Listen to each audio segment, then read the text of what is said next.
So you cut a hole in it. Yeah. You say you toasted it as well? Slightly toasted it, yeah. And then chuck the egg in the middle. Yeah.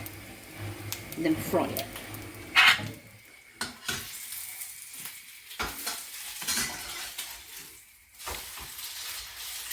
Okay.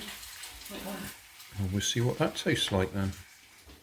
I think we need to put tomato sauce on it. You can do whatever you like with it. Or brown sauce.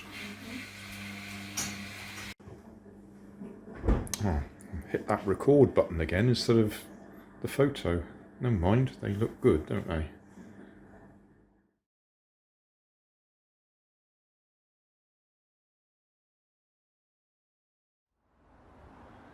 Thanks for watching. There's always more information down in the video description. And if you like this video, you might like this one up here. And you might like to have a look at my channel over here. See what else I do.